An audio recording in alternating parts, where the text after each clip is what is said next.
Hey, what's going on, everybody? I'm Vinny Costa, editor of Street Muscle Magazine and your host of the RodCAST, the all-encompassing car show where we talk about all things automotive. Today, I'm joined by my co-host, Greg Acosta, editor of Engine Labs and the all-around tech guru. What's up, Greg? Hey, Vinny. What's happening? Had to bring back the old one, man. you know? Yeah, an oldie but goodie. Yeah. That term was coined by one of my favorite radio DJs, Art LeBeau. Are you familiar with who that is? Yeah, really. I didn't know that came from him. Yeah. He coined the phrase oldie but goodie. And people use it all the time, and I don't think they know, but he's still huge, man. And he's like in his 90s, I think. He's still like nationally syndicated. He's out in Arizona, I think. Is he really? I didn't know that. Yeah. I mean, think about, like, when I think of him, I think, Casey Kasem and, the real DJs, like, I'm not talking mess on like people. No, but these guys were like pioneers. Yeah, they were like disc jockeys, but they were, they did a lot of really inventive stuff, like shooting their shows on location at drive-ins and things like that, and like actually making like pseudo concerts, in different areas. So really cool. But it's funny you say drive-in. I know we're going off track, but you know how many people and kids mainly are going to think that drive-ins were invented for all this pandemic? They're not going to realize that drive-ins used to be this cool thing that disappeared, but then resurged. Man, I hope not. They probably will, but I loved drive-ins when I was a kid. I remember the last one I saw as a kid was it was a double feature. And it was Men in Black and Godzilla. Oh, that would have been fun. Yeah, that was a cool one. The last drive-in I remember, I can't remember the name of the movie, but it had Whoopi Goldberg and Ted Danson. Ghost Dad. Was it Ghost Dad? Okay. I mean, so that's the last one I remember. I'm sure there were ones, but yeah, we used to sit in the back of the van, so we'd back into the spot and flip the seats around, because in the old Astro and Safari vans, I guess you could flip the bench seats around, they'd still lock in. Dude, you don't have to tell me about vans. I put swivel seats in my van. Yeah, man. So I definitely miss drive-in movies. Yeah, they're cool. But anyways, back to our episode today. Our guest, his name's Nic Ashby, which everybody already knows because they read the title. He's the head honcho over at Rockstar Garage. They've built like some really prolific vehicles in the automotive space. One of those being Gridlock. That one's their most recent build. It was like this really gnarly Jeep that was like on 46-inch tires. It's like insane the amount of travel this thing has. It's like this crazy crawler. But they've built all kinds of cars over the years. And their latest is actually tied into the launch of a video game. Help me with the name, Greg. It's Cyberpunk 2077. Thank you, Cyberpunk 2077. So as you guys can tell, I am not a gamer. Greg, I don't think you are. We were just talking off screen, but not big. I don't know too much about video games, but from what I understand, this is a huge one. This is a big one that people have been waiting for a really long time. And so Nic and his team at Rockstar Garage, they were building a giveaway car in conjunction with obviously Rockstar Energy Drinks and the launch of Cyberpunk 2077. They built a Mustang to look like a car from the video game. I won't divulge too much because Nic gets into the particulars, and I would do a terrible job explaining all of it, but that's the gist. Greg, you have anything to add? No, let's get into it because it's a great interview. Cool, man. Let's jump into it.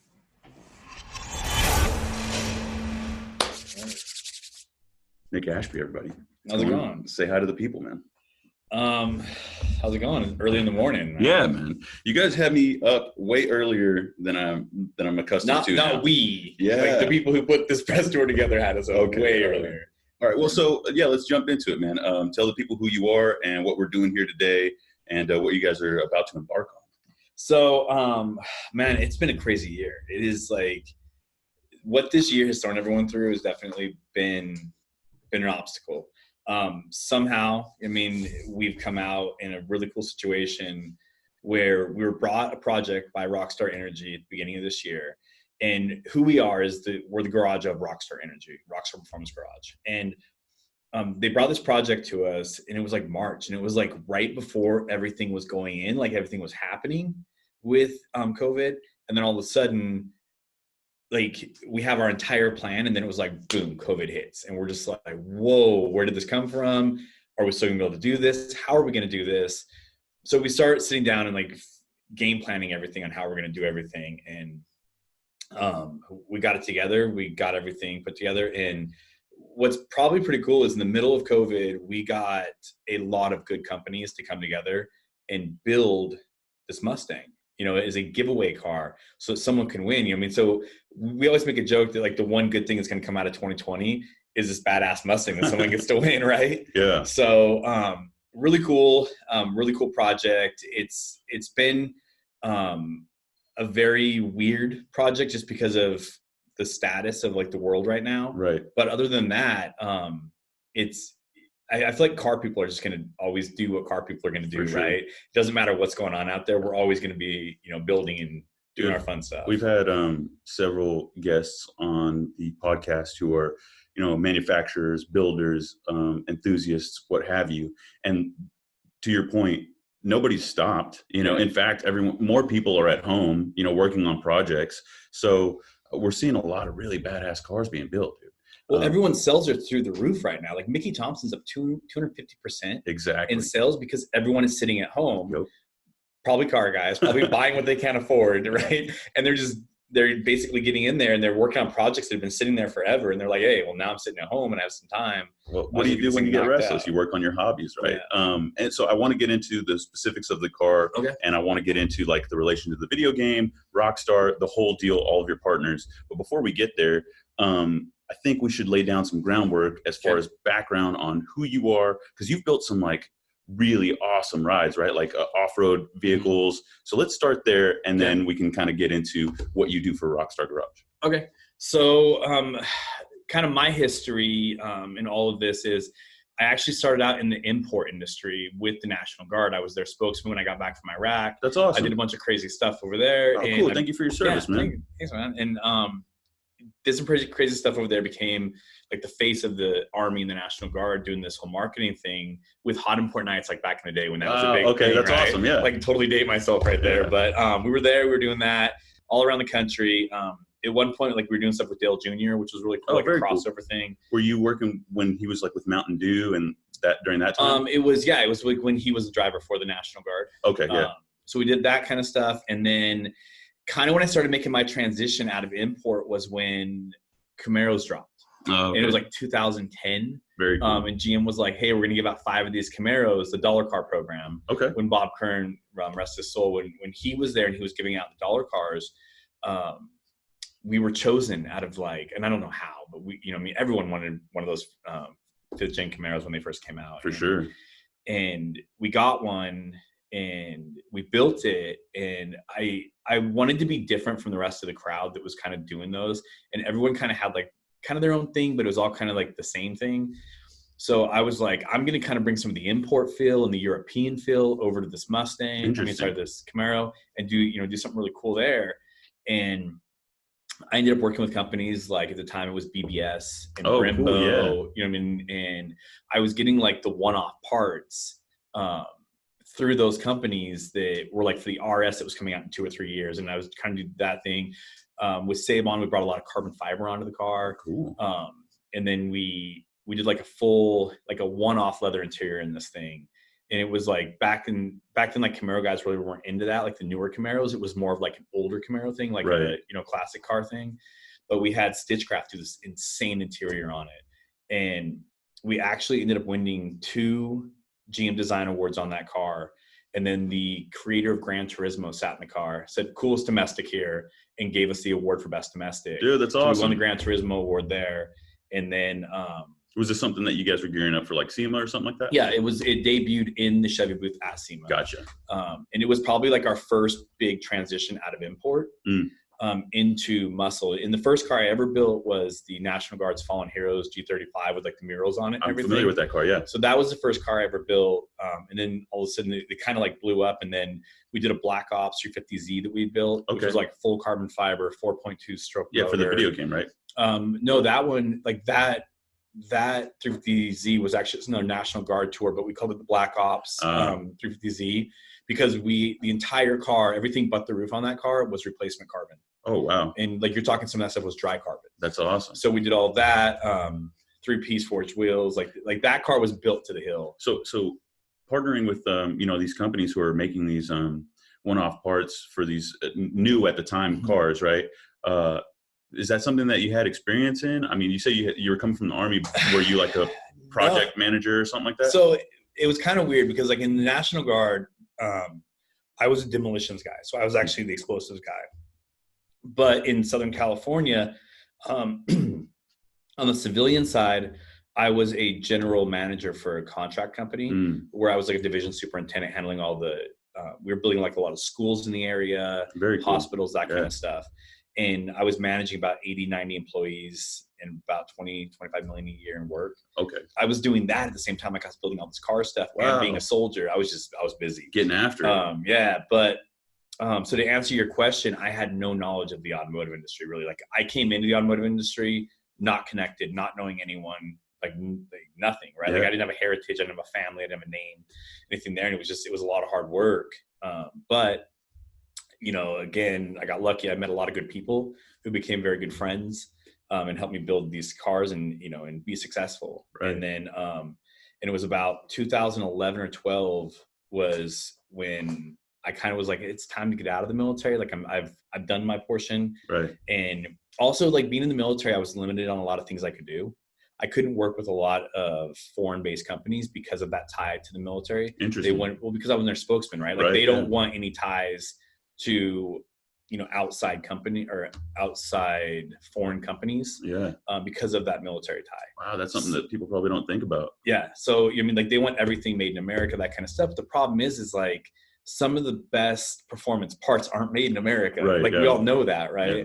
So anyways, this is a muscle car kind of podcast. I know. I understand that. But hey, no, it's cool. It's the truth. It's like don't get me wrong, we own the world when it comes to American muscle, right? Yeah. However, there's some technology that we don't have here or we can't even make here, right? Because of legal limitations or things like that. Like everyone knows that most LEDs aren't made here, right? So it's like yeah, no, I mean the Euro market and the JDM market are like they're just as innovative as the American market when it comes 100%. To the aftermarket. So for sure, I jest. Yeah. But I'm sorry, I'm cutting you off. You're getting to how comes full circle, and you're working for Rockstar now. So take us back. Okay, so it's like 2011, 2012. I have like 13 cars at SEMA, and I'm just like, man, like I can't keep doing this. Like I can't keep running a construction career, being in the military, and building these cars. Like I'm done. I had no life besides, like my hobbies were my life at that point. And so I remember at the time, the girl I was with, I just looked at her and I was like, I can't do this anymore. She's like, well, make a decision. And I was like, screw it. I'm like walking away from my 15, 16 year construction career, my 8-year military career. And I'm going to go after this thing about being an entrepreneur and starting my own company, which was Leadership Designs. But the crazy thing is like 3 weeks later, she's like, oh, by the way, I'm pregnant. And I'm like, why wouldn't you tell me this before I just like walked away from all of my medical insurance and all this stuff? But it's like, you know what I mean? You know, that TRICARE, dude. Yeah, well, like adversity, just, you know what I mean? Like it just makes you a better person, I think. For sure, yeah. So anyways, I ended up getting through that, getting all that handled. And then I'm starting my company and I'm building my company. And it was a long road. Like, it was actually, our first building was like not too far from here. So this was like 2012, 2013? This is about 2013, 2014 we're in this. And I started like talking to a lot of big companies. And through the years of building those dollar cars, I think in total we built about 10 for like Dodge, Chevy, Hyundai. We actually just recently built some for Hyundai. Tell us a little bit about the dollar car thing. So the dollar car program, the way it works, and a lot of companies kind of don't do it anymore, but the way it worked was you'd go to the manufacturer, you'd present them a business plan of a car you want to build and how you want to do it. And then if you have a good resume behind you, which at the time, like building all stuff for the military, I wasn't building my name, I was building my company. So my company was building a good resume. So I took that resume and submitted on dollar cars, and I got my dollar cars, and then you would go to SEMA, you'd have to build the car. They would give you the car. You'd have to figure out how to budget it, do everything yourself. And a lot of the cars you're getting are first run cars, like you were saying. So you'd have to help companies develop parts for the first time. Right. So a lot of R&D, a lot of work, but we established a lot of good relationships with companies that are like K&N Filters. So correct me if I'm wrong, but you put in this application and these manufacturers sell you the car for $1. Yep, for $1. All right. And then, but it's like people are like, oh, you got the car for $1. I'm like, yeah, but there's $50,000 of work that goes into that deck, building the car, touring the car. Like you have to have like a 12 to 18 month program of what you're going to do with that car, going to events. And you can't be like, oh, I'm going to my buddy's, parking lot meet on Friday night. Yeah. They have to be national events. Substantial shows. I got like 10, 20,000 attendance. Which like now would be impossible to do something like that, right? To do that, but it'd all be online probably. Yeah. So anyways, we go in and we do this, and it's very successful for about 5 or 6 years. And I then make the full transition to where Leadership Designs is its own company, and I'm working there full time. And so I started signing companies to marketing deals. And the marketing deals that we would sign with these companies and we would do with these companies is we kind of built like a collective hive of companies where they would all work together on more like business to business almost. Gotcha. Back before like became a thing. Right. And we would basically go out, we'd build these cars together, and then we would take these cars to events, and then we'd have our booth setups with Rockstar Energy. And the way like the whole Rockstar Energy thing came in, it was so weird. I was in the Chevy booth. We were winning the Gran Turismo award, and it was just like this thing was just happening. And we went to the big party that PlayStation throws at these big things. And I'm sitting there the next morning, and everyone else is just like hungover. Like the party went all night. It was a fun party. Yeah. But the next morning, we're sitting there in the booth, and I remember like this guy just walks in, and he just looked like a total like that 70s show surfer, you know what I mean? Like typical Southern California guy. And he walks in and he's like, "What's up?" And I'm like, "Not much." And he's like, "What do you do? Like, why are you the only one here?" And I was like wiping the car down and doing it. And he goes, "So did you build this?" And I was like, "Yeah." And he goes, "Cool." And he's like, "Have you ever heard of Rockstar?" And I was like, "Oh yeah, like Rockstar." This is like back when like the energy drinks were like this massive, was still right? 14, 15 timeframe? This was actually, well, I stepped back a little bit. This is like 2010. Okay. So we're back there on that original Camaro build, and he walks in and he says this stuff to me, and I was like, well, yeah, like, so I built this car, I did this, and this. And he's like, "Oh, those trophies won?" I'm like, "Yeah." And he's like, "Would you want to build a car with Rockstar?" And I was like, "Well, yeah, like, why wouldn't you want to?" And that was Kenny Adams at the time. And he was like the licensing manager for Rockstar. And he ended up bringing me in and like putting me in front of everyone at Rockstar. And it was like a year later, we built a Challenger. Oh, cool. And you guys actually did an awesome write-up in it. And, right on. And I'll never forget the words that the editor used. He said, "Finally, an energy drink build that's not gaudy and over the top and is actually a functional build." Yeah. But it was it was when Dodge gave away that $1 car where they gave away a Camaro and a Charger. A Challenger and a Charger. And I have like so many models of cars in my head right now. A Challenger and a Charger, and like everyone in the industry like submitted on this thing. And again, somehow we won the Challenger from Eric at Dodge, and we built this thing. And again, carbon fiber, 3-piece wheels, full suede interior in this thing, custom candy gold paint job. Like this thing was insane. That's awesome. It was back when 2012, 13, when Fiat had bought Chrysler, and they locked everyone out of the engines, if you remember that, and like nobody could access the engines and tune the engines.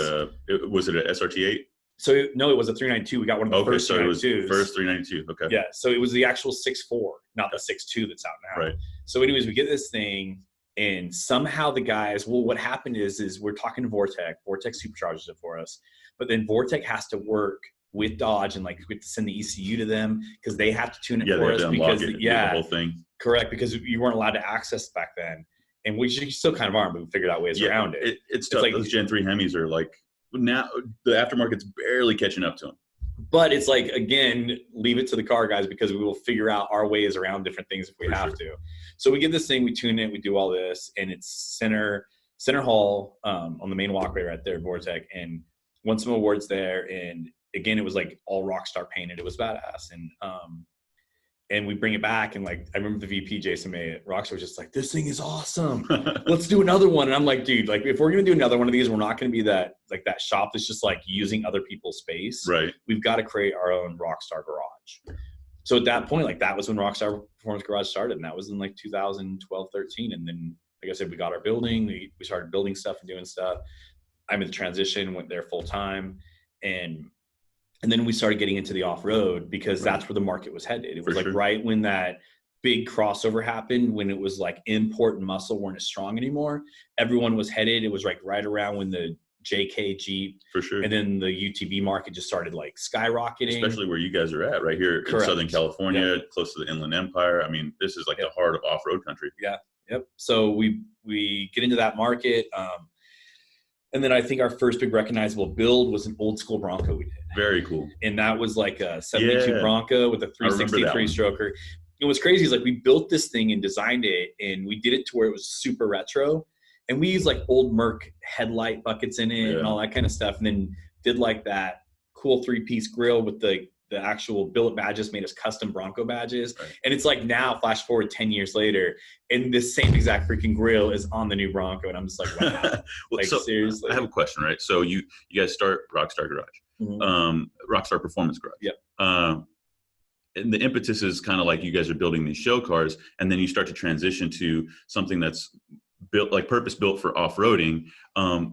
Did you guys have designs on racing? Obviously, they were already sponsoring racers, and Rockstar is known for being in motorsports, among many other So one thing about us is, and a lot of people ask this question, is do we work on the race car stuff? And I always tell them no. Right. So Rockstar Performance Garage is about the lifestyle. Gotcha. We do not touch any of the motorsport stuff for Rockstar Energy. Gotcha. Because most teams have like their own race shops, and that kind of stuff. Like if you look at their drift stuff, like that's usually all Papadakis, right? Mm-hmm. And so we don't touch any of their stuff. Like sometimes we'll be at events and we shoot content, media and stuff. So we'll shoot their stuff and then give that to Rockstar, and give that to them. Perfect. But that's about as close as we typically ever get to the motorsport stuff.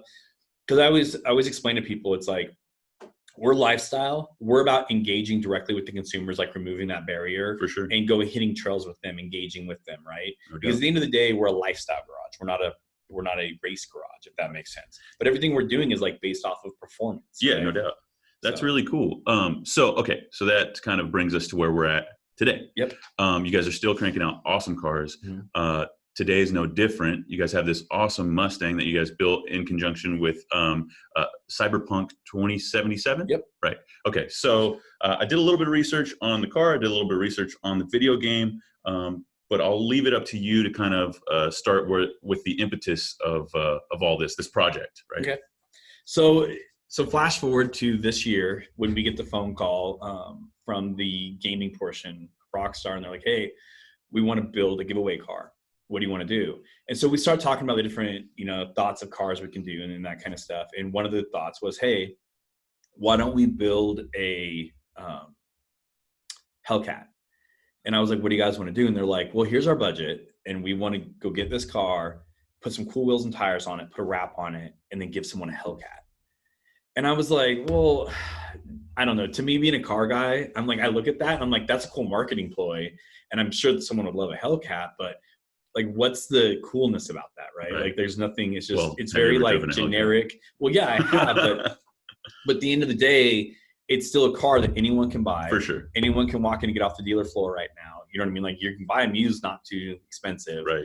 And it's just common. Like, it's so common, right? And there's a lot of them out there. Yeah. And the thing about car guys is it's like, and especially, and I would even think gamers, it's like the whole thing about Cyberpunk that I've seen with this game is in by no means am I a gamer. Like, disclaimer, but it's very much about making it your own. Yeah. Like, you take your character and you design everything about it, and you're buying upgrades. Right. From what I understand, it's set in a dystopian future, and you're like an outlaw renegade who lives on the outside, and you're chasing down like that one mod that can make you eternal. Right. And every mod to that point basically makes you better. That's literally like what a car guy is. Yeah, exactly. Right? For sure. So the last thing you want to do is like, oh, I'm going to go grab this person put him in front of this game and just never upgrade him and never be anything just because he's so awesome starting from the beginning. No, like you can always be more awesome, right? Definitely. Like there's that saying, like, doesn't matter how badass you are, there's always someone more badass than you, right? Yeah, definitely. So you have this. Okay, actually, let's back up a little bit. How'd you land on the Mustang? I know that you called upon an expert that you worked with. Yep. Tell us about that whole process leading up to the build, and then we can talk about some of the design elements. So then what happened was they bring it into me and they start talking to me about builds and stuff. And I've never been a Mustang guy. I'm a Camaro guy, right? Same, yeah. So, you know what I mean? And it's to each his own, so to say. They're all great, man. Yeah, they are. Like, to me, American Muscle is American Muscle, but we all have like our favorites, right? For sure. So we're going through this stuff, and I'm looking at all the lines on the Quadra from the game. And when you start looking at the car is to me, very close to like a Pantera. Right? Yeah, definitely. But you're not going to give away a Pantera. It's not like we ain't getting the budget for that. Like nobody's getting the budget for that. So when I'm looking at it, to me, a fastback Mustang was the closest thing that would encompass all of the lines on that car. They have a little bit of a wider hip on them than you're going to find, like what I would say on a Camaro, just because of the lines. Like they might be the overall size same, but the way the actual cockpit and the hips and everything are designed on that, the way the back end rolls down a lot smoother. Most cars in that era just drop off. Right. And it has a long sloping front windshield, which most don't as well. The Mustang, when that fastback came out, it did revolutionize a lot of way designs happened. Definitely. And the way that car looks, it looks like it has a wide body on it without having a wide body on it. Right. So we looked at that and we said, and plus to me, it's like you're giving away American heritage at that point, right? And nobody usually has the time, energy, or money to go restore a classic car. Right. It's usually one of those things that you get done when you're in your older years and you're retired and you have enough time to sit there and tinker on something. For sure. You don't ever have that time, especially when you're younger, especially if you're a video gamer. Yeah, right? not to mention the cost involved. Yeah. Correct. Like most people think that just getting a classic car, you go buy that, you got 10, 15 grand. And it's like, no, most of your money is in labor restoring it, right? And then finding all of those parts and doing all that. And we had a comment, we just dropped a YouTube video on it. And we had a comment, someone's like, why would you take a perfectly restored Mustang, tear it apart just to rebuild it? And I was like, well, you don't understand. One, we're under a time crunch and it takes 2 years to restore, a classic car correctly. And two, trying to find all those old parts to restore that car is not easy. Right. So when you have a perfectly restored car there, you're already starting with a very solid base. The other thing is people aren't going to restore cars that are shit boxes. Right. I don't know if I can swear or not. But anyways, so when you look at these older muscle cars that are completely restored, to me, I want to give something to someone that's not a problem, if that makes sense. Of course. And if I give them a fully restored car that we did ourselves, that we haven't spent 6 months going through all the problems and all chasing all the gremlins out, so to say, I want to give them something that works. So tell us about some of the things that you guys did to increase the reliability of this classic car. Well, so we decide on this Mustang, and everyone's just kind of looking at me like I'm crazy. And I'm like, no, we can make this work. We find the car. It's in Atlanta. We have to fly over again. We're in the middle of COVID, right? When all this happening, we're like, can we fly over? Like, what's going on? So we fly over. We find the car. Amazing. Throw it on a private transport. Get it back. But the problem, again, is I wasn't a Mustang guy. But we have one of our teammates who works with me, Constance Nunez. She is a Mustang, guru, right? She knows everything about them. People will know her from Gotham Garage, right? Car Masters. Car Masters, yeah. Yep. And they're local right here too. Yep. So that's cool, you guys. And we'd already been working together through Rockstar. She's one of their ambassadors. And so they'd sent her to us, and we had taken her first time off-roading ever in the snow as well. We threw her in Gridlock, which is that big green Jeep we built. Yeah, definitely. And so that's kind of our relationship up to this point. And now I have to call her and be like, hey, so we're not doing something in the off-road anymore. We're doing a Mustang. And she was like, ha, this is my territory now. Yeah, because she owns a few, right? Yeah, she does. Baby Sting, which is super famous, one of hers, which is all original. So we go there, we pick out the car. She loves it. And a lot of that story is on our YouTube right now, on the Rockstar Garage YouTube. You'll see episode 1 of the actual Quadra build series. We shot a whole thing on it. For sure. We'll drop a link in the section below. So you have that. We bring the car back, and once we realized the car and like what we're going to do to it, we started going through like power plant options and all this stuff. And people were like, we should do a V8 swap and do a bigger thing. And I'm like thinking about all this stuff. And it's like, in the military, we had a saying, it was called KISS, keep it simple, stupid. Right. And whoever wins this car can do whatever they want to it. Right. It's their car. But until we get to that point, I wanted to keep it simple, stupid, so that it wouldn't break on them. They wouldn't have issues with it down the line, something that's reliable. So we took a car that was 50 years old and we literally turned it into what I can say is the most reliable version of that car. Right. Going through this whole thing, and apologize if I missed any of the upgrades or anything, but one of the things we wanted to do was get away from the carburetor. Because the thing about it is if you win this car in Southern California, compared to if you win this car in Wisconsin, compared to if you win it in Florida, compared to if you win it in New York, or even Canada, you have a problem that you're going to have to tune this thing to that elevation. And then if you ever leave that elevation to another elevation, the car is going to run like crap and all that stuff. So we went to fast, we got an EFI system. So the car is actually all fuel injected now.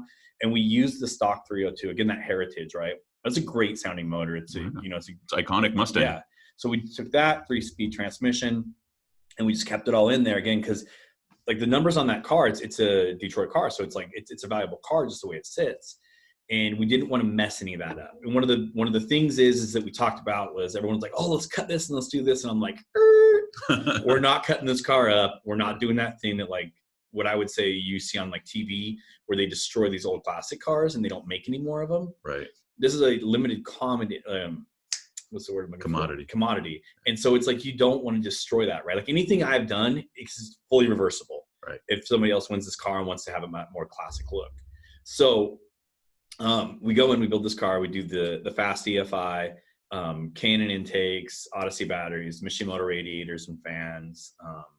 Yukon Gear and Axle built us like a badass limited slip rear end for this thing. Very cool. We did a 9-inch in the rear, took the 8-inch out, and then Rotiform did like a 3-piece forged wheel, like a mismatched wheel. So tell me about the mismatched wheels. Those are really cool. They're like, it sets the car off. Like, you have carbon and you have the color and you have, all the design bits, but it's the grill, but it still looks like a Mustang, right? Mm-hmm. And those wheels are unique to this build. Like they're not something you would expect. Everything that we've done to the car, if you've noticed, we had to walk a line.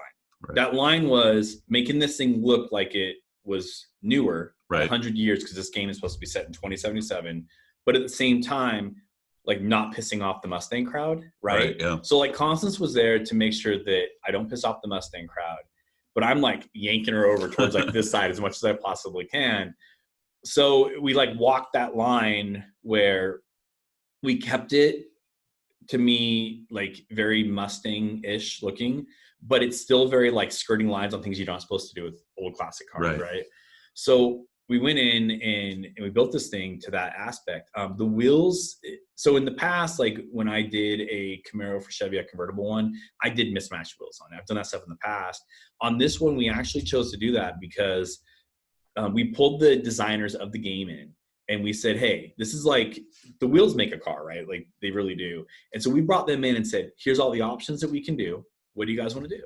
And we started looking at different options and we had a big call.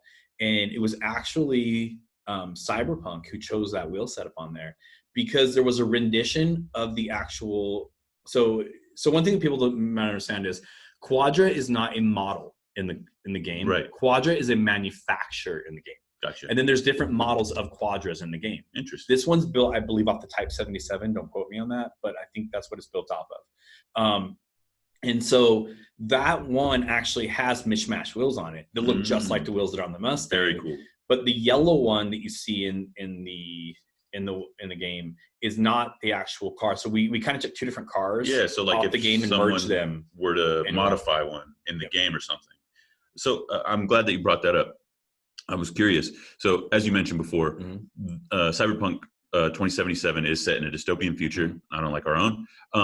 Like a megapolis or whatever it's called. Yeah. Exactly. And all of these people are vying for the demand for like cybernetics or prosthetics. Yep. Like cyborg, basically. Exactly. Is through the roof. People want these things, right? And the game centers. It's like the fad of the future. Exactly. What design elements for the car did you take from the video game, if any, and when you look at the car, there's a lot of carbon bits, like the grill is a little bit, futuristic. What did you draw inspiration at all from the video game to like do something special on the car that like you think, oh, a character in the game might do this? Or so going into the actual, one of the things I asked for a lot of like stills from the game, from like inside the car, outside the car, different angles, that kind of stuff. So to answer that question, yes, one of the things we did was we looked at the car and we threw out like the do's and don'ts out of the window that you're not supposed to do. And then we took that and we started basing some things off. So like the wheels were the first things we did. The grill was another thing. Like with a Mustang, you're not supposed to cover the headlights. It's like very taboo to do that. That's what you do that in like Mopar, GM, never in a Ford like that. So we did that because if you look at the Quadra, the actual front end of that car is fully covered out by like a billet style grill. Right. Now it has like this funky front end on it to me, which is it's an actual throwback off of an old muscle car. Mm-hmm. I think it was it's not a Barracuda, but it's one of those styles of cars that actually has almost that same front end as the Quadra. But we basically went in there and did that. The fog lights that you see on it were very similar to like the style fog lights you can upgrade on the game. And when you're looking at the interior of this car, what we ended up having to do was go to status seats. But status seats doesn't make anything like the interior in this game. Those seats are awesome. Tell us about those, because they're like a bucket style racing seat, but they're low back. They're really cool. So what we did is we had to go to status and get the actual buckets and everything, and then take those seats to Stitchcraft, and then actually take the stills from the game that you can like upgrade your seats and everything into, and design all of that to that, if that makes sense. Yeah, that's so when awesome. you look at those seats, they look very futuristic, not like an old muscle car, even like a car, like normal seat you find on the market. But it is a status seat. So to say a lowboy classic style seat that we just completely retrofitted. We did custom foam inside them to give them like that more of like that race car seat feel. Yeah. And then with all the stitching and everything that Stitchcraft did, they did an amazing job. And then taking that into like the carbon fiber steering wheel, they have more of like a airplane style steering wheel. Yeah, where it's like there's no top or bottom. Exactly, it's just like the sides. And then which I wasn't gonna do that in that car. It would have been like difficult to drive. Yeah. Well, it would just been like too far. Right. But what we did do is with Anvil Auto, we had all that carbon fiber for sure inside the car, and then Dakota Digital tied into that new EFI system from Fast. And then we actually were able to color coordinate all of the gauges in there to, again, like that upgrade inside. They're yellow. So there's 4 different colors that like the car is built around. There's the electric yellow, the black, a turquoise, and a white. Okay. And so those are like the 4 colors that you'll see on that car. So when you look at the gauge system, it's actually replicates all that. Like all those colors are built into that gauge system. That's awesome. So you have like the yellow gauges, turquoise needles. Very cool. All that kind of stuff. And then full computer system in the dash as well. Full sound system inside there. So you have like a 6-speaker kicker sound system inside that thing. Everything's kind of hidden and out of the way. You don't have a bunch of things in there that you normally would on a car like that. Tell us what you did. I guess let's go from the ground up. You started with the wheels on the exterior of the car. You started with the wheels and tires. What about the suspension and the brakes? So wheels and tires, you have a Rotiform 3-piece, and then Mickey Thompson gave us the street comps. Oh, very cool.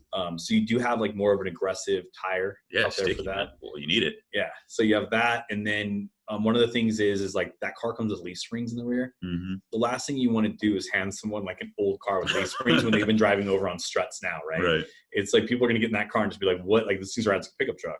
So working with Ride Tech, we actually did like a rear chassis in there with the actual coilover. You have a link system back there now? Yeah. It's all linked with coilovers and everything. And then the front end, upper, lower arms, that are all adjustable. Again, with coilovers in the front. So this thing's full coilover now. So when you drive it, it drives like a modern car. Oh, that's fantastic, man. So, and again, like to me, getting in that car and driving it, like it doesn't matter if like an old muscle car is 100 horsepower or 500 horsepower. You just feel like you're in an old muscle car and you just feel like you're unstoppable. Even like a new Hellcat, you don't feel that because you're so disconnected from the performance for the drivability in newer cars. They're so planted. You don't have that connection. You could be doing, 140 miles an hour. Ask me how I know. In a new Hellcat or a new Camaro or whatever. And it just, that danger element isn't there, because you're just like, oh, I'm cruising. Yeah. But in a classic car, to your point, if you're doing that same speed in that thing, Yeah. even if you have all these awesome components, you're still going to feel like a monkey in a rocket ship. Yeah. And that's a cool feeling. Yeah, like most of this generation will never feel that feeling. Right. You know what I mean? And it's like someone's like, why didn't you get a manual? And I'm like, well, who knows how to drive a manual anymore, right? Like, first of all. But again, it's like, I love manuals, but I hate driving manuals in LA. You know what I mean? Yeah. So it's like, I keep my manual for my motorcycle, and then everything else, like, you can't shift as fast as an automatic anyways these days. No, not modern automatics. They're amazing. But back to the car. So you went through the process of like upgrading all of the systems in the car that would make it a more reliable and pleasurable driver. So modern wheels and tires, modern suspension. What's going on with the brakes? So brakes is all R1 concepts as well. We actually converted everything over to a 4-wheel disc brake. Very cool. So you don't have like the drums and all that kind of stuff on it anymore, which, like, this thing actually stops really well for as heavy and old as it is, so to say. It does stop like a modern car, which is nice as well, because a lot of people, when you're building a car, you're adding all this, what we always say is this go. Yeah, exactly. But you're not like adding the whoa as well. Yeah. So all of a sudden you get in a situation where you're going a lot faster and you're using a lot more performance, but you're not being able to stop it as fast. So it is all R1 concepts there. And then we got into, again, the seats. It's all, we decided to put all of the safety harnesses, everything back in the way they came. So it's all lap belts and everything. There's no reason to put like a roll cage in this thing, or like what a lot of people don't know is that, if you're not building a race car, a roll cage on the street is kind of dangerous, because you're not going to be wearing a helmet all the time. And if you don't have a Hans device and a harness, it can be kind of dangerous. Literally a monkey in a rocket ship. Yeah, exactly. Let's talk a little bit about the exterior styling. So there's a lot of carbon. You talked a little bit about the grille. What did you guys do with Anvil to craft some of the unique, like events and things like that? Well, so one thing I was worried about is, you know what I mean? I think you have a 70 Mustang, right? Yeah, for sure. So that front GT hood is like that classic look, and you can't get another style hood, right? Like that cowled hood is like the one thing you can get that you can't change. What I loved the most about Anvil was, because I was like, I got to get rid of that because it doesn't have that in the game, and Anvil gets rid of that. And they're like the only company out there that builds a hood that gets rid of that, and which I love that. And then they also change out their vents as well. And so on this car, you have like an Anvil hood, cowl, front bumper, lower lip, mirrors, interior pieces, trunk lid, trunk wing, rear bumper. So all of that's carbon now. That's awesome. And it's rad, because in a car like today, a brand new Mustang, and you start changing that out, like there's not a huge weight difference there. Right. But in old cars, there is. There's a lot of weight difference. Oh yeah. I mean, just that hood alone. Whew. So you're literally shedding hundreds of pounds with this carbon, which is really cool. And I thought we were going to have to like go through and design door panels and do all this stuff. And I literally called Matt over at Anvil. He's like, dude, I have all of this. And I was like, seriously awesome. But here's the other problem that's like no one's realizing is COVID has put everyone at home. Everyone's buying all these parts. You can't get parts. You're like 4 to 6 weeks out. Some companies are like, I know right now, are 4.5 months out on parts. It's insane. So I'm like, that's awesome. You make all this stuff. I'll come grab it. And how much are you going to charge me? And he goes, oh, well, that's the other problem. All my stuff is sold. Oh. And we're like 6 weeks out from getting anything. I'm like, I have to have this car built in 4 weeks, dude. And so Matt literally air freighted in all of these parts for this car. Like, God bless his soul. Man, shout out, Matt. Yeah, like he literally air freights everything in. All of the companies we work with were amazing. Like Rotiform had to build these wheels custom. They don't stock them. You outside of Anvil for those custom parts, you also worked with Classic Industries, right? Yes. To source a bunch of hard to find parts on this Mustang. Yeah, because the thing is, even though it was restored, it doesn't mean that it's all perfect, right? All the glass was pitted. So we had to replace almost every single piece of glass on there. We had to replace a lot of interior trim panels, a lot of the chrome trim on the outside. We actually took a lot of that chrome trim, sanded it down, and painted it black. Because again, we didn't want all that chrome on the car because it's not in the game. So again, something you're not supposed to do with old classic cars is like remove their chrome. Like it's a big taboo thing, which we did that. And Constance the whole time is like, wait, you want us to order all the stuff from Classic and then you're going to paint it? And I'm like, yeah. She was like, you're killing me here, dude. Yeah. So, but we shout out to Classic. They did get us a ton of stuff for that car, which again brought it to a brand new car, which was really awesome. Well, that wasn't the only point of contention between you and her when you guys are designing the car. You also mentioned the grille. How'd you guys go about crafting that? So T-Rex is a company I've worked with in the past on doing custom things for like our dollar cars. And I called Victor over there and I was like, hey, I need something that you guys don't make. And he was like, all right.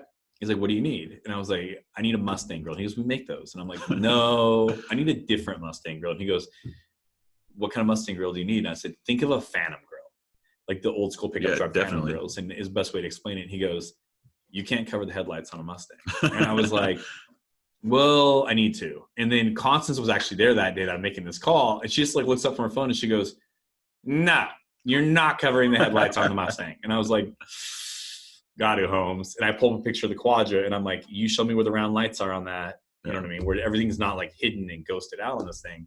And I'll do it. And so she was like, this is like sacrilegious right now. And she was upset. Like she left the room. And I was like, all right. And so he's like, I don't know how we're going to make them fit around those headlights and how we're going to do this, how we're going to do that. And I was like, well, that's not my problem. That's your problem. And he started laughing and it was all in good humor. And he goes, all right, let me talk to the boss here and see what we can get done. So he calls me back in a while and he goes, all right, we can make it happen. He goes, only problem is we're out like 8 weeks on product right now. He goes, and everything you want has to be custom one-off. So we need the car. We need to design everything around it.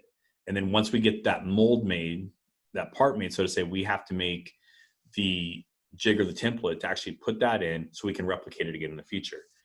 So I'm like, cool. And he's like, awesome. So when do we get the car and how long do we have it? I said, you get it tomorrow and you have it for 2 days. And he was like, wait, say that again. I think you broke up. And I was like, no, you heard me right. And he was like, oh, dude, I'm not happy right now. And I was like, I'm sorry. But, you know, a lot of this like melodrama stuff that we left out of like all the video stuff because people didn't see that. But no, but they got it done, man. And it looks fantastic. They did. And it was, you know, I mean, huge shout out to them. Like I did not expect it. Honestly, I thought it was going to stick way out further past the car and all that stuff to kind of cover those headlights, but they did an amazing job. Well, so the lighting on the car is also something that you guys modernized with some LEDs and things like that. You showed me some sequential turn signals that looked really cool. Tell us about that. So the thing about what I don't like about old cars is the lighting sucks, right? Or it's like the interior dash lighting. Yeah, halogen bulbs. Yeah, it's like, and the relays are just like horrible old school relays, all that kind of stuff. So what we ended up doing was going to Baja Designs, getting a bunch of their LED lighting, and like the rear backup lights that you normally see like on low rear pods, we actually cut all those out and then remounted Baja S1s in there. There's your off-road coming into play. Exactly. But they're amazing. Like Baja Designs are some of the best LED lighting there is. And so you turn like your rear lights on now to back this thing up and it's just like daytime behind you, which is nice because those older cars have a lot of blind spots. Definitely. So you have that back up and then in the front, which is one of the first things you noticed, you were like, wait, are those amber Baja Designs? Yeah. Like, yeah, like those are cool fog lights. So we had those tucked up underneath the front end of the car again, give like that yellowish glow feel. So we have those in there as well. And, you know, I mean, and then again, like with the sequential LEDs, I wanted to modernize this car enough that people look at it and go, oh, those are cool little trick things, right? I've always found that when you build a car and you just complement what the original designers wanted to do to the car, but maybe didn't get the budget or the approval to, right? It's like we always see the concept car and we're like, that's amazing, let's build that. But then like when the car comes out, it's like, da-da-da. And you're like, oh, that sucks. Well, obviously you got killed in budget somewhere, right? So that's what I've always tried to do, is like extravagate that budget a little bit. So we built this thing and we did the sequential lights in it, you know, and threw again like some nice LED headlights in there that are a lot brighter, so to say, that you normally see. And I overall like driving this car in dusk or, you know, moving in and out of the garage, things like that. You turn all the lights on in this thing. Again, it feels like you're in a modern car. Right. You have a lot more lighting with that, which is really cool. Dude, that's awesome. Overall, I'm totally impressed with the car. It's really cool. We'll roll in some photos so everybody can see what we're talking about. So you're about to start this press tour. Actually, before we get into that, tell people how they can win the car. Okay, so to win the car, it's actually really simple. You go pick up one of these limited edition Cyberpunk cans. And now Cyberpunk 2077 cans. So you take this, there's 5 of them. And some people are like collecting all 5 because these are limited edition. They're not going to be out long. You open it up, you pop the top, and underneath this tab right here is an actual code. You go to the website. You're disqualified. You can't win. Oh. So you go to the website, 2077.rockstarenergy.com. Yeah. And you enter this code right there at the top. And then you scroll down and you can win anything from like hats, hoodies, comics, anything in there. Cool. And then the grand prize is the car. Every one of these is also worth $1 on Xbox. Oh, cool. So, you know, I mean, if you're out there buying 10 cans, you get $10 in Xbox. Yeah. So you get all that stuff. The whole build series is also on there. So you can check out all the YouTube videos we're dropping on this whole thing as well. You know, I mean, it is limited to the United States and Canada on the giveaway. Okay. But you know, it's rad to see Rockstar and Cyberpunk stepping up in the middle of like this whole 2020 thing going on, and like to me bringing some happiness, right? It's like I'm seeing the comments online. People are just like, "Oh wow, this is so awesome! I'm buying like cases right now, and I hope I win the car. I want to take it to all these car meets." And you're seeing like this whole crossover between video game and automotive, right? Like on this project, and it's really cool because it kind of shows that everyone. It doesn't matter what your hobbies are. Everyone's hobbies will connect somehow, right? And like, and it's really how it connects people. So, does the giveaway coincide with the drop of the game? So the game drops December 10th. Okay. But I think this giveaway goes till the end of the year. Gotcha. If that makes sense. And you know, I mean, again, it's really cool. A lot of the videos that we're putting out and a lot of the stuff that you're seeing from Rockstar has actual hidden Xbox codes in it too. Oh, cool. So if you're watching the videos and you just want a free $1 for Xbox, you can go on there and you can find that code and enter that code and win, you know, an extra $1 for your. That's awesome. Your things, which is pretty cool. To your point about you know, these two worlds kind of converging, I think it's fantastic too, man. Because you know, I'm not a gamer, but when I was younger, you know, I used to play a lot of video games. Yeah, like I literally to my parents the other day and I was like, thanks. Like, thanks for kicking me off my video game when I used to play and not endorsing me or supporting me on it. Yeah, I'm watching all these kids play video games making millions right now. It's your fault. Like, yeah. Well, I think you're doing all right. Yeah. But my favorite games were always those open world games like Cyberpunk 2077. And I think that lends itself to like that automotive kind of clash, right? Because it's an open world. You got to drive around. You want to customize your car. You want it to look cool. It all is just very cohesive. So I think what you guys are doing is really cool. Tell us about the press tour that you're about to go on. Where can people potentially see the car? What's that all like? So it's kind of weird, like this whole thing going on with COVID and like limitations and stuff. Like we can't put a lot of that information out because we can't be around a bunch of people and like doing that kind of stuff. The best place to see all the stuff for content on the car is probably going to like Rockstar Energy social media pages. Okay. Which is like the Instagram, Twitter, YouTube's, that kind of stuff. Any of our stuff as well, Rockstar Performance Garage, Rockstar Garage. And then obviously Cyberpunk stuff as well. And you're starting to see like a lot of things come out. Right after this, we're supposed to be heading up to kind of another podcast up in LA. And then, which we have to kind of do remotely now because they just put like more sanctions on things. It's just weird. It's such a weird freaking time right now. It is, but that's, you know, we appreciate you coming out even more, bringing the car, letting us take some photos of it, just hang out and talk about it. Before we wrap up here, is there anything else or anyone else that you want to plug or mention? Just the floor is yours. Man, it's always hard to think about this because you don't want to miss anyone. Right. I had a lot of great people and a lot of great support on this. Shout out to Chris Carter and the guys over at the gaming department for pulling us in on this project, you know, and kind of working with us to see it through, even though all this stuff is going on. My agent, Kenny, who's now like, he's not longer licensing and he's my agent now, he's doing a fantastic job for me. And all the brands I work with, you know, K&N, Mickey Thompson, Odyssey Batteries, Mishimoto, Wheel Pros, you know, it's Status Seats, like all these companies have really supported me through a lot of times. It's been a decade now. I've been building cars, chasing my dreams, so to say. And, you know, not a lot of people get to do that in their lifetime, have fun and, you know, and have their passion turn into their full-time job. Right. You know, but it's been lucky, and, you know, huge shout out to Rockstar for all the support they've given me through the years. And, you know, talking to them, what we're going to be doing next year, made some similar things to this, some bigger things. You know, kudos to Constance for helping us make this Mustang turn out the way it turned out. She definitely kept it, you know, as much to the Mustang. She was pulling as hard as she could to keep it Mustang. You know, but other than that, you know, I got a great family, great support, great staff at my shop. You know, everyone works the hours to get the stuff done. So fantastic, brother. One more time, website, social media. So if you want to find out anything on the game, the easiest way to do it is go to 2077.rockstarenergy.com. If you want to check out anything online, the build series is on our YouTube, which is just YouTube, Rockstar Garage. And then you got the Instagram, which is ours is the Rockstar Garage. And then Rockstar Energies is Rockstar Energy. Other than that, you know, it's you can't go anywhere. Like you go to gas stations, it's on pumps. You know, you go to YouTube, it's all over YouTube. It's all over Twitter. It's all over Instagram. It's crazy how much this game is like just taking over the world. So it's pretty cool.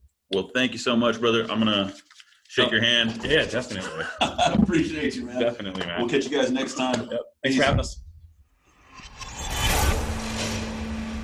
Nic Ashby of Rockstar Performance Garage, everyone.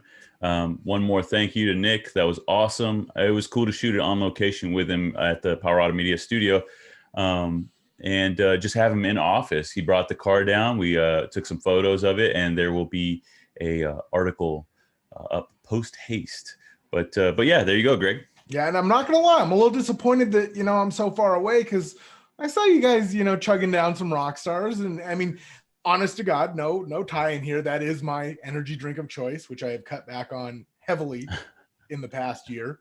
But yeah, I mean, that's my jam.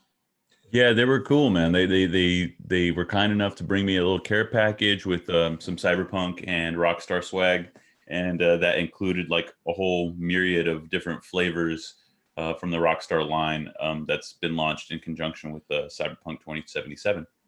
But yeah, it was really cool, man. Talking with Nick. You know, I wasn't aware of his background and how like he got started. You know, transitioning from the military. And, you know, kind of segueing that into a career in the automotive industry. So that was pretty cool. Yeah. I mean, well, if you notice, I mean, this is in this space, I guess. I don't know how to say it properly. You know, I don't know what the proper buzzword is. There's a lot of vets. I think there's some common personality traits, you know. I can't count on both hands the number of you know, features I've done on people in the past that are, you know, they're vets, and that's where this comes from. But that's where hot rodding originated from. Everybody coming back from World War II. Exactly. I was gonna say, you know, that's exactly it, man. You hit the nail on the head. Hot rodding in its infancy was pioneered by guys who were, you know, they wanted that adrenaline rush. They wanted you know, to feel something. And they were used to experiencing, you know, like just like this adrenaline dumps from, you know, war and things like that. And so I think that spirit carries on. Yeah, for sure. Sure. Hey, so what do you have going on Engine Labs this week? So I think this episode will air this week. Mm-hmm. And so yeah, so what's going on Engine Labs? We actually have a cool feature on Beer Money's new engine, Beer Money, which fans of the show will remember, was Lyle Barnett's car from the first season of Horsepower Wars. They have been, you know, they won, obviously. I mean, I'm no spoiler alert, it's 2 seasons old, but they won the car, and they have just been driving the wheels off the thing. And they've been on the same 5.3 junkyard, you know, turbo engine that they built in the show. And it finally let go. I mean, but that's a feat, you know. So they finally got to build a new engine. Will we ever see a winning team that doesn't use an LS? Well, absolutely not anytime soon, because which you'll be seeing sometime soon on Engine Labs, where I go through season 3's engines. This year it's nothing but LS's. That's, you know, it's the new junkyard engine. It is, period. So at least in this season, I can guarantee you, I'll put all my money that the winner will be powered by an LS. Right. A turbo LS at that, because they're all turbo LSs. I mean, I guess in the Horsepower Wars thing, with, you know, a fixed budget, proven combination, just it's easy, it's cheap, it's something, you know, one less thing to worry about in your budget. But the way these guys go at it, it's all different. But that's the thing. Even, you know, now they've got time and money for Beer Money. That sounds weird to say money so many times, but they're still using a blown up block. Like, they're still not throwing, you know, beautiful, dart billet parts at it or anything. It's a no prep car. The block came out of a blown up LS3. Like those guys know how to do more with less. And I mean, they proved it by winning the first season of 10K drag shootout. But, Pete Harrell, he can build an engine. Like that's just, there's no ifs, ands, or buts about that. And, Lyle can drive. And that's a great combination. I mean, they're talking about making 1,200 horsepower on this thing to the wheels out of what is essentially a junkyard engine with an 80 millimeter. Well, I think they're an 88 millimeter turbo now. But yeah, that's pretty crazy, man. Yeah, that's insane. So, yeah, but that's cool. So go check that out. Yeah, there's a reason that they won. So, readers, viewers, listeners, go check that out on enginelabs.com. Of course, check out streetmusclemag.com and all of the sister titles under the Power Auto Media banner. Check out powerautomedia.com. And of course, give us a like, a comment, and a subscribe on our Facebook and YouTube channels. Greg, do you have anything for the people before we let them go? No, I think we had a really good week as far as a show and content. So you guys have seen it all, and anything you haven't seen, go look at it. Definitely. Go check out Rockstar Garage. Buy yourself a can of Rockstar and enter to win that really cool Mustang. We'll catch you guys next time. Peace.